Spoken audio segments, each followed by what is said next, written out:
안녕하세요. 김씨북덕방TV 김소장입니다. 많은 분들이 알고 계시는 임대차 3법의 일환으로 2021년 6월 1일부터 체결되는 전월세 계약은 임대차 신고, 즉 전월세 신고를 했어야 했는데요. 오는 23년 5월 31일까지 2년의 계도기간이 있었습니다. 이 계도기간 동안에는 과태료를 부과하지 않겠다는 의미인데요. 그래서 최근 많은 언론에서도 이 계도기간이 끝나면 과태료 폭탄이 나온다는 등 좀 무서운 얘기들이 있었는데요.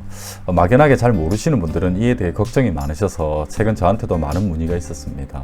일단 먼저 이 임대차 신고 걱정은 한시름 놓으셔도 될 것 같습니다. 정부에서 최근 이 임대차 신고 계도기간을 내년 24년 5월 31일까지 1년 더 연장한다고 합니다. 그래서 그 소식과 더불어 이 임대차 신고의 개념과 실무적인 팁까지 제가 쉽게 한번 설명드려 보겠습니다.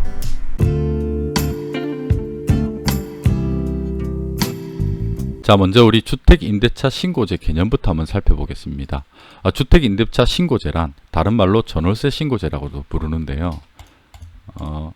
임대차 계약, 전월세 계약 체결하면 계약 체결일로부터 30일 이내에 임대기간, 임대료 등 계약 주요 내용을 주택소재지 관할관청에 신고해라. 그러니까 동사무소에 신고해라 이런 뜻이 되겠고, 부동산 거래관리 시스템이라는 온라인 신고도 가능하다는 겁니다. 그러니까 이제 전월세 계약하면 국가에다가 신고해라 이런 뜻이 되겠고요. 여기서 포인트는 주택 소재지 동사무소로 가셔야 된다는 거예요. 예를 들어서 내 주소지가 아니라 내가 계약하는 주택이 소재한 동사무소에 가서 신고를 해야 된다는 뜻입니다. 모두 신고하는 건 아니고 신고 대상과 지역이 있는데 한번 살펴보자면요. 자, 신고 대상 주택인데 주택임대차보호법 적용을 받는 주택이라고 돼 있는데 이게 좀 광범위합니다. 요거는 판례를 봐야 되는데 주택임대차보호법에 적용되는 주택이란 개념이 아파트, 빌라, 주택은 당연한 거고요. 우리가 준주택이라고 부르는 주거용 오피스텔이나 아니면 상가나 공장 내의 주택으로 쓰는 부분, 또 준주택이라고 하죠. 우리 고시원 기숙사들도 한마디로 주거용으로 내가 이걸 쓰고 있다면 모두 주택임대차보호법에 적용을 받으니까 신고 대상이라는 뜻이 되겠습니다. 그래서 거주용으로 내가 계약을 했다. 그러면 모두 신고 대상이라는 뜻이고요. 자, 21년 6월 1일부터 체결되는 모든 신규 갱신 임대차 계약은 신고 대상인데, 자, 금액 변동 없는 갱신 계약은 제외된다는 거예요. 자, 그런데 만약에 내가 계약 갱신 청구권을 사용했다고 하면 신고 대상이 된다는 겁니다. 자, 두 가지 조건이 있는데 보증금이 6천만 원을 초과하거나 월세, 월 차임이 30만 원을 초과하는 계약이 신고 대상인데 요 두 개 다 충족하는 게 아니라 둘 중에 하나만 충족해도 신고 대상이라는 거예요. 요 금액보다 낮으면 신고를 안 해도 되는 거고요. 자, 신고 지역은 수도권은 전역이고요. 서울, 경기, 인천, 그리고 광역시, 세종시, 제주시, 도의시 지역까지. 자, 여기 도지역의 군지역은 제외되어 있는데 이거는 한마디로 표현하면 시골이라고 볼 수 있겠죠. 시골은 제외해 주겠다. 요 금액을 오버하더라도 이런 뜻이 되겠는데 여기서 포인트가 경기도 같은 경우는 도지역의 군지역이라 해도 제외되는 게 아닙니다. 서울, 경기, 인천은 전역이라고 되어 있으니까요. 자, 그리고 신고를 안 하게 되면 이 과태료가 나오는데 이 과태료를 이번 5월 31일까지 2년의 계도기간을 주고 유예를 해준 겁니다. 이 신고를 안 한 기간과 임차 보증 금액에 따라서 최소 4만 원에서 최대 100만 원까지 부과가 되는데요. 예를 들면 계약 금액이 1억 미만이고 계약일로부터 신고 안 한 기간이 3개월이 하면 최소 4만 원, 그리고 계약 금액이 5억 이상이고 신고 안 한 기간이 2년을 초과하게 되면 최대 100만 원까지 부과한다는 내용이 되겠습니다. 그리고 만약 거짓으로 신고했다고 해도 100만 원이 부과되고요. 자, 그런데 이게 임대차 3법으로 인해서 임대차 신고제가 나왔을 때 이 목적이 집을 구하는 임차인들한테 좀 투명한 정보를 제공하기 위해서 이렇게 만들었다고는 하는데 저희 나라 국민들이 이게 정부를 좀 안 믿죠. 이거 결국 세금 거들라고 하는 거 아니냐, 그런 말들이 많았습니다. 그래서 반발도 심했고요. 그런데 이게 처음에 임대차 신고제를 발표했을 때 국토부 입장은, 자, 보면 임대차 신고 정보가 임대소득 과세 정보로 활용되는 것인지의 질의에 대해서 임대차 신고조는 임대소득 과세와는 전혀 관계가 없으며 신고제 정보를 과세 자료로 활용하고자 하는 계획도 없다고 이렇게 밝혔습니다. 자, 그런데 앞서 말한 대로 잘 안 믿죠, 우리나라 국민들이. 자, 만약에 국세청이나 의료보험공단에서 자료를 만약에 요청을 해요. 동사무소나 뭐 이렇게 관에다 요청을 하게 되면 협조를 안 할 수가 없겠죠. 결국 이거는 뭐 의료보험이나 또 과대한 소득세에 대해서, 임대소득세에 대해서 과세를 하겠다는 과세 정보를 활용할 가능성이 높다. 이래서 좀 반발이 심했고 지금까지도 뭐 계도기간을 핑계로 끝까지 신고를 안 하시는 분들도 많이 계십니다. 그리고 이번에 언론에서 좀 말이 많았던 게 바로 이 의무와 계도기간의 차이인데요. 보면 2021년 6월 1일 이후에 체결한 임대차 계약은 신고 의무는 있습니다. 그런데 앞서 말한 과태료를 2024년 5월 31일까지 부과를 유예하겠다는 뜻인데, 그래서 언론에서 과태료 폭탄이 나온다는 말이 결국 2021년 6월 1일 이후에 체결한 임대차 계약을 신고 의무는 있으니까 신고를 안 하고 있다가 이 2023년 5월 31일이 지나버리면 다 과태료 폭탄을 맞게 된다, 이런 내용이었는데, 사실은 이거는 국토부 입장도 뭐 그렇지는 않고요. 말이 안 됩니다. 만약에 그렇다고 하면 정부에서 뭐 국민들을 상대로 뭐 과태료를 뭐 일부러 부과하려고 이렇게 유도했다고밖에 볼 수가 없기 때문에 아마 국토부 입장도 계도 기간이 끝난 이후 체결하는 계약에 대해서 이 과태료를 적용하겠다는 쪽으로 가닥을 잡고 있다고 했는데 확실치는 않았어요. 근데 이번에 더 연장이 됐으니까 의미는 없어졌는데, 왜 그러냐면 이 법이 처음 만들어졌을 때 국토부 입장이 이랬습니다. 계도기간 이후에도 자진신고 시 과태료를 면제하는 등 일반 국민의 부담을 최소화하면서도 제도가 조기 정착될 수 있도록 지원할 계획이라고 밝혔어요. 그렇기 때문에 뭐 언론에서 떠드는 말로 너무 이렇게 막 걱정하고 뭐 겁먹으실 필요는 없을 것 같습니다. 많은 분들이 이걸 때문에 전화가 많이 오시던데 너무 걱정하지 마세요. 자, 그리고 주택임대차 신고제가 계도기간이 이번 정부 발표로 1년 더 연장됐습니다.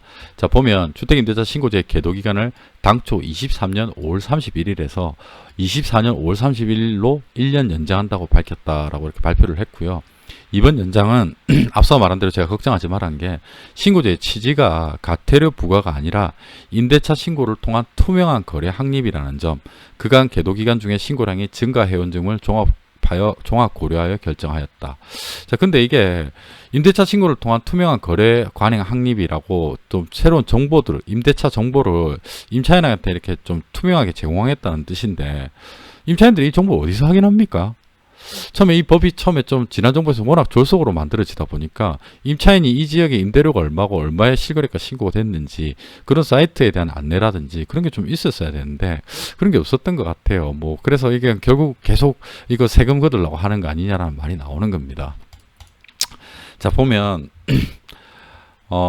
국토부 관계자는 계도기간이 연장됨에 따라 과태료는 부과 대상이 아니더라도 계약일로부터 30일 이내 신고 의무는 여전히 유지되니 적극적인 신고를 당부드린다고 밝혔다, 이렇게 되어 있는데, 결국 아까 이게 의무와 계도기간에 이제 상충되는 부분이라고 될 수가 있겠죠. 예를 들어서 또 내년 24년 5월 31일까지 만약에 신고를 안 하면 그 이후에 체결된 계약부터 적용을 할 건지, 아니면 그 이전에 2021년 6월 1일부터 체결한 계약에 다 적용을 한다면 과태료 맞는 뭐 국민의 수가 뭐 엄청나겠지 않겠습니까? 그래서 이 부분도 아마 좀 지켜보자 이랬는데, 그래도 신고 의무는 유지된다고 하면서 여지를 남겨놨어요. 그래서 웬만하면 신고하는 게 낫지 않겠습니까? 그래도 혹시 어찌 될지 모르니까. 자, 그리고 제가 실무 팁으로 이 임대차 신고의 함정에 대해서 좀 설명을 드려보겠습니다. 자, 이때까지 영상 보신 분들만 누릴 수 있는 거죠. 자, 김 소장의 실무 팁 나갑니다. 자, 임대차 신고를 좀 잘 알아보고 하신 분들이 이런 내용 보셨을 거예요.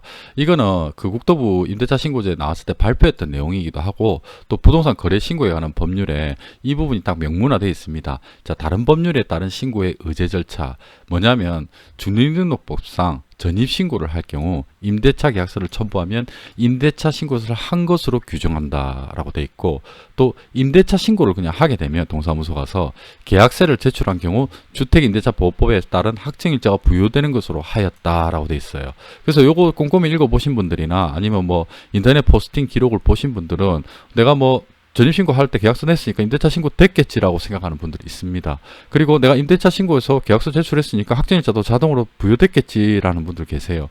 그래서 이게 제가 동사무소 한 2군데를 가서 이렇게 제가 확인을 해봤는데, 이 계도기간이 국민들한테만 필요한 게 아니라 공무원분들한테도 좀 필요한 것 같아요. 공무원분들도 지금 일선에서 혼선을 좀 많이 빚고 계시더라고요. 뭐냐면 일선 동사무소 공무원분들도 많이 헷갈려 하십니다. 제가 임대차 신고하면 확정일자 자동 부여되는 거 맞죠? 라고 했을 때, 아니 확정일자는 따로 뭐 신청을 하셔야죠 라고 하는 분들도 있고, 아니면 제가 확정일자 부여받고 계약서 첨부하고 확정일자 부여받으면 임대차 신고 자동으로 되는 거죠 했을 때, 아니 임대차 신고는 요청을 하셔야지 라고 하는 분들이 있어요. 그래서 이 법만 믿고 그냥 내가 임대차 신고했으니까 확정일자 자동으로 부여됐고, 또 전입신고할 때 계약서 줬으니까 임대차 신고 자동으로 됐을 거라고 생각하시면 안 된다는 거예요. 그래서 꼭 동사무소 가셔도 이 확정일자랑 임대차 신고를 다 해주세요라고 요청을 하라고 말씀드리고 싶어요. 물론 이 법대로 해가지고 어제됐다는 게 한글로 간주한다는 뜻인데, 그래 됐다고 해도 나중에 그게 안 됐다고 해서 과태료가 부과됐을 때는 내년에 계도기간이 끝나고 그랬을 때는 뭐 이거를 입증을 해야겠죠. 내가 입증을 해야 되기 때문에 이런 부분에서 좀 혼선이 있을 수 있기 때문에 직접 다 확정일자, 임대차 신고 각각 요청을 해라고 말씀드리고 싶어요. 이거 공무원들도 많이 헷갈려 하시더라고요. 그리고 두 번째, 온라인으로 신고하시는 분들이 계세요. 부동산 거래관리 시스템이라고 치면 됩니다. 인터넷으로 신고한다는 뜻인데, 그럼 이건 좀 복잡해요. 공인인증서 발급해야 되고 또 계약서나 신분증을 또 PC에 스캔을 해야 돼요. 뭐 젊은 분들이야 문제가 안 되겠지만 연세 드신 분들은 이게 좀 어렵죠. 어렵기 때문에 동사무소를 가는데, 뭐 젊은 분들 동사무소 가기 싫어갖고 나는 온라인 신고하겠다 이래갖고 온라인 신고할 수는 있는데, 그러면 임대차 신고 시 확정일자가 자동으로 부여된다. 온라인 신고를 하게 되면 확정일자가 자동으로 부여되는 건 맞습니다. 그런데 임대차 신고 필증이 있어요. 이렇게 신고 필증이 있으면 신고 필증에 확정일자 부여 날짜가 이렇게 딱 찍히는 거예요. 그런데 우리가 어떤 문제가 있어요? 은행에 대출을 하려고 하면, 우리가 전세 대출 받으러 가야 될 거 아닙니까? 대출을 하려고 하면 은행은 계약서에 확정일자 기재된 계약서를 요구를 한단 말이에요. 온라인으로 신고했을 때는 스캔 뜬 계약서에다가 확정일자를 주는 게 아니죠. 임대차 신고 필증에다가 확정일자를 준다는 거예요. 이게 임대차 신고 필증으로 확정일자를 가름해주는 은행도 있기는 합니다. 제가 얼마 전에 카카오뱅크 할 때 이렇게 가름을 해주던데 안 그런 경우가 아직 많아요. 은행에서는. 그래서 계약서에 확정일자 찍어 오세요 라고 하는 경우가 많습니다. 은행 내규로.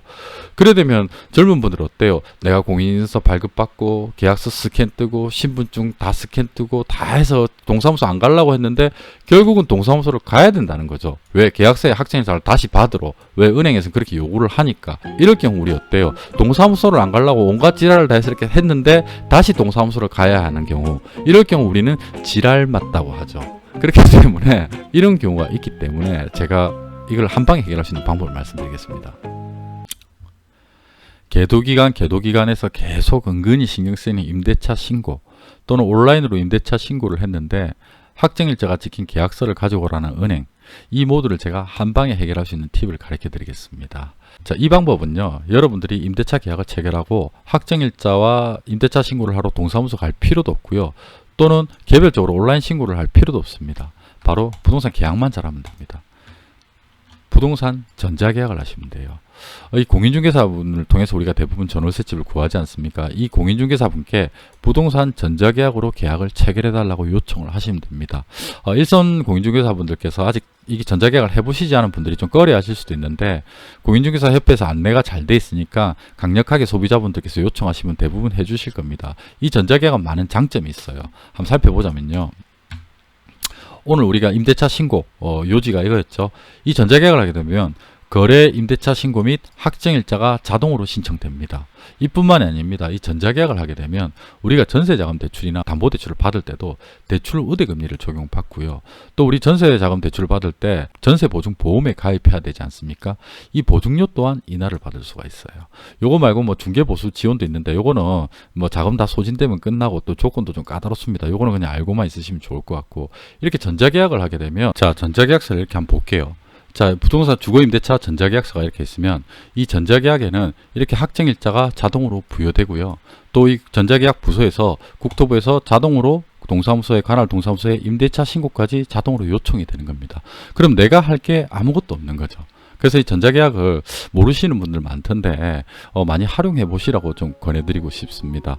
자, 그래서 오늘은 그 임대차 신고제의 개념과 또 계도기간이 연장된 내용이랑 그리고 실무적인 팁까지 한번 살펴봤습니다. 영상 자주 못 올리는데 항상 좋은 댓글로 응원 많이 해주셔서 감사합니다. 저는 다음에 더 좋은 영상으로 찾아뵐 수 있도록 하겠습니다. 감사합니다.